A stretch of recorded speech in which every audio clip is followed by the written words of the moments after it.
दिल्ली में कल 1534 positive cases थे एंड 1.8% पॉजिटिविटी रही है। अभी जो पॉजिटिविटी चल रही है लगभग 0.25% के करीब पिछले कुछ दिनों से चल रही है। और केसेस जो पहले थोड़े कम थे अभी थोड़ा ज़्यादा हुए हैं।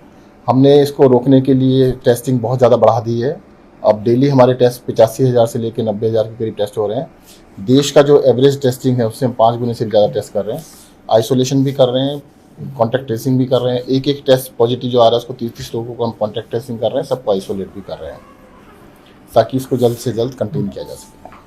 प्रतीक जी, साइड में ही जो अस्पताल हैं वहां पर भी मरीजों की संख्या बढ़ रही है, तो मेरा सवाल पहले ये है कि क्या प्राइवेट अस्पतालों में और सरकारी अस्पतालों में क्या डायरेक्शन दिए गए हैं हेल्थ डिपार्टमेंट? नहीं, देखिए अभी हॉस्पिटल्स के अंदर सफिशिएंट नंबर ऑफ बेड्स हैं।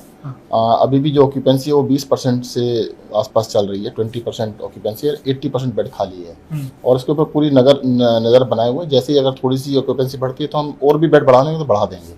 एग्जाम्पल के लिए जैसे Rajiv Gandhi super speciality hospital में 500 बेड हैं, ऑक्यूपेंसी से 20 बेड के आसपास 20-25 है, तो sufficient number of beds available है। लेकिन क्या गंभीर मरीज ज्यादा आ रहे हैं तो आईसीयू बेड और ऑक्सीजन? नहीं, आईसीयू बेड्स भी अभी 20% ही है। नहीं, हमने जितने भी देखिएगा एलएनजेपी में हमारे पास 300 बेड है, 300 आईसीयू है। और जैसे राजीव गांधी 500 बेड है, उसमें 300 आईसीयू है। तो बहुत बड़ी संख्या में आईसीयू बेड्स रखे गए हैं और भी जरूरत होगी तो बढ़ा देंगे। तो चिंता वाली अभी कोई बात नहीं है? बिल्कुल नहीं, कमी है, देखिएगा नहीं। बेड्स के लिए मैं आपको बता देता हूँ, पहले भी हमने कभी ऐसे कमी नहीं होने दी। जिस दिन सबसे ज़्यादा 8,600 पेशेंट आए थे तब भी हमारे पास दिल्ली के अंदर 18,500 बेड थे, जिसमें से 8,500 बेड खाली थे। अब बेड्स की कमी बिल्कुल नहीं होने दी जाएगी। जरूरत होगी तो हम इंक्रीज करेंगे, परंतु अभी जरूरत नहीं है।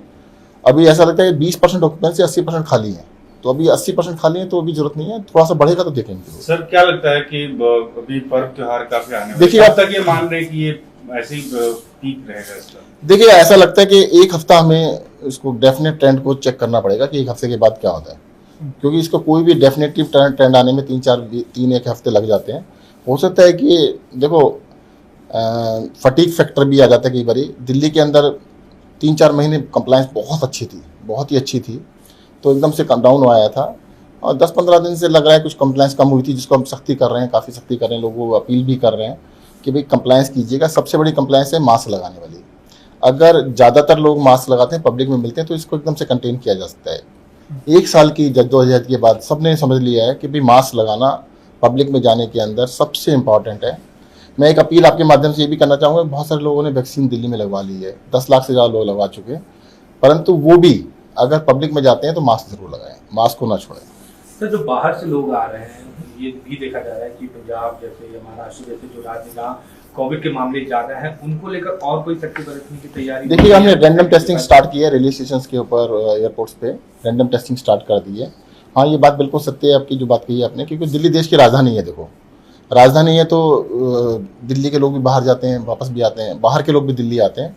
और ऐसे केस सामने आए हैं कि जैसे कि कोई दिल्ली से पंजाब गए, वापस आए तो कोरोना पाए गए। कई लोग मान लो महाराष्ट्र से आए तो कोरोना पाए गए। इस तरह केस सामने आ रहे हैं। एक्सपर्ट से आपकी बात हुई क्या कह रहे हैं? अचानक मामले क्यों बढ़ने लगे दिल्ली में? जब दिल्ली में ठहराव था तो फिर बढ़ने क्यों लगे मामले? नहीं, इसको देखो, ये तो लौट के जैसे आते हैं ना, ये खत्म नहीं हो रहा आसानी से। और डॉक्टर एक्सपर्ट का शुरू से ही कहना है कि आप ये मत मान के चलिए कि एकदम से खत्म हो जाएगा, कि you have to learn to live with it. अब लर्न करने के अंदर ये है कि लोग मास्क लगाते हैं, 2-3 महीने शिद्दत से लगाते हैं, फिर एकदम से छोड़ देते हैं। तो मुझे लगता है कि जो समझ में आ गया, भाई देखो बाकी कुछ समझ नहीं आया, ये बिहेव कैसे करेगा वायरस, कैसे नहीं करेगा, गर्मी में चलेगा, सर्दी में चलेगा या नहीं चलेगा। ऐसे तो कुछ का कहना ये भी है कि जब मौसम बदल रहा है, जिस टाइम पर भी मौसम बदल रहा है, एकदम से इसकी काफ़ी बढ़ते हैं। जैसे सर्दियाँ आई थी तो बढ़े थे, पिछली बारी गर्मियाँ स्टार्ट हुई तब बढ़े थे, अब गर्मियाँ स्टार्ट हुई तो स्टार्टिंग में मतलब मौसम बदलने में है, परंतु इसका कॉन्क्रीट कहना कि भाई ये यही कारण है, ऐसा नहीं है। पर मैं ये कहता हूँ कि भाई जो भी कारण है, जिस भी कारण है, उससे बचाव का रास्ता पता लग गया आपको। अब बचाव का रास्ता पता है तो मास्क लगा लो ना, इसके अंदर इश्यू क्यों बनाना है? ये साथ ही ये जो प्राइवेट अस्पताल हैं, क्योंकि मरीजों की संख्या बढ़ रही है और लोग प्राइवेट अस्पताल का भी ज्यादा रुख करते हैं, प्राइवेट अस्पताल मनमानी न करे, इसके लिए भी सरकार ध्यान रख रही है क्या? देखिए, सरकार ने पहले ही आदेश दिए हुए हैं, रेट्स फिक्स किए हुए हैं, उससे ज्यादा नहीं कर पाएंगे।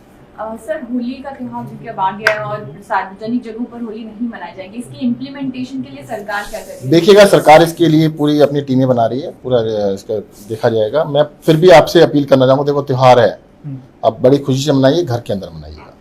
होली और या बाकी जो भी त्यौहार हैं सारे अगले साल फिर से आएंगे, पब्लिकली मनाने तो अगले साल मना लीजिएगा। होता क्या है, जब आप 50 लोग मिल रहे हैं और बहुत क्लोज कांटेक्ट में रहते हैं और उसमें से 2 लोग भी पॉजिटिव थे, 50 के 50 पॉजिटिव हो जाएंगे। तो ऐसे सुपर स्प्रेडर इवेंट ना करें जिसकी वजह से अचानक एकदम से एक्सप्लोजन हो। खूब खुशी से मनाइएगा, अपने परिवार के अंदर मनाइएगा। सर एक बात बोली आपने कि टीम बनाए, थोड़ा इसका ब्रीफ बता दीजिए, कितनी टीमें जिले के हिसाब से बना रहे जिले हैं वाले या वार्ड के हिसाब से बना रहे हैं, कितनी बनी? डीएम्स को कहा गया है वो टीम बना रहे हैं, पुलिस को भी कहा गया है वो भी बना रहे हैं। और कोई उल्लंघन करता पाया जाता है सर तो उसके बाद कानूनी कार्रवाई की गई। सर 1 अप्रैल से जो 45 साल से ऊपर वाले सभी लोगों के लिए वैक्सीनेशन शुरू कर जाएगा, तो दिल्ली में भी 1 अप्रैल से शुरू हो जाएगा और उसके लिए बिल्कुल तैयारी करें? 1 अप्रैल से हम स्टार्ट कर देंगे। मैं आपको जानकारी के लिए बता देता हूँ, वैक्सीनेशन में एक थोड़ी दिक्कत ये आ रही थी कि उसको रजिस्टर्ड कराना होता है पहले। बहुत सारे लोग रजिस्टर्ड कराने में मतलब या तो टैक्स सेवी नहीं है, करा नहीं पाते हैं, और रजिस्टर्ड करा भी लेते हैं तो जो असाइन डेट होती है उस दिन किसी काम में बिजी हो जाते हैं, नहीं पहुंच पाते हैं। तो सरकार ने अब क्या किया है कि 3 बजे से लेके शाम के 9 बजे तक, शाम के 3 से रात के 9 बजे तक 6 घंटे की विंडो है जब आप बिना रजिस्ट्रेशन के जा सकते हैं। पहले टाइमिंग थे सुबह 9 से 5 बजे तक, जिसको बढ़ा के सुबह 9 से रात के 9 बजे तक 12 घंटे कर दिया गया है।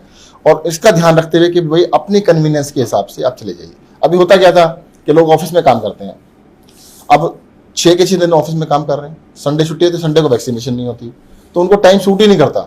तो हमने क्या किया कि रात को 9 बजे तक कर दिया। ऑफिस से वापसी आते टाइम आप हॉस्पिटल में जाइएगा और वैक्सीन करा के आ जाइए, कोई रजिस्ट्रेशन नहीं चाहिए, जिस दिन भी आपको टाइम लगे उस दिन करा के आ जाइए। इसकी वजह से वैक्सीनेशन का बहुत आराम रहेगा। सर आपने एक और बात कही थी कि 18 साल से ऊपर के लोगों के लिए वैक्सीनेशन खोल दिया जाए, इसके पीछे क्या देखिएगा, कि जब केंद्र जो है चरणबद्ध तरीके से उसको नहीं हमने केंद्र से लेटर लिखा था मुख्यमंत्री जी ने, उसके बाद ही 45 साल किया गया। कोई बात नहीं, 45 को पूरा कर लेते हैं, उसके बाद उसकी बात करेंगे। सर वैक्सीन की उपलब्धता है कि या अभी शॉर्टेज कितनी है, थोड़ा नंबर बता दीजिए, कितनी अभी वैक्सीन देखिए वैक्सीन सफिशिएंट नंबर में है, मिल रही है केंद्र सरकार से? सफिशिएंट नंबर में वैक्सीन है, कंपनियां दे रही हैं। सर ये रूमर एक फैल रही थी लगातार और राज्यों में लॉकडाउन को देखते हुए कुछ शहरों में कई लोग दिल्ली में भी लॉकडाउन की अफवाहें फैला रहे हैं, उसके लिए एक अगर आप जारी कर सकते अभी हैं। लॉकडाउन की ऐसी कोई संभावना नहीं है। मैं आपको एक और चीज बताता हूँ, लॉकडाउन करके देखा गया था, लॉकडाउन करने का कुछ लॉजिक था। लॉजिक ये था कि उस टाइम पर किसी को भी नहीं पता था ये वायरस कैसे फैलता है। सबसे पहले कहा गया था कि भाई अगर 14 दिन का इसका साइकिल है, इन्फेक्ट होने से लेके खत्म होने तक का 14 दिन का साइकिल होता है। एक्सपर्ट्स का ये कहना था कि अगर 21 दिन के लिए 21 डेज के लिए आप टोटल चीजों को एक्टिविटी को लॉकडाउन कर देते, जो जहां पर है वो वायरस वहीं खत्म हो जाएगा, ये फिर आगे फैलना बंद हो जाएगा।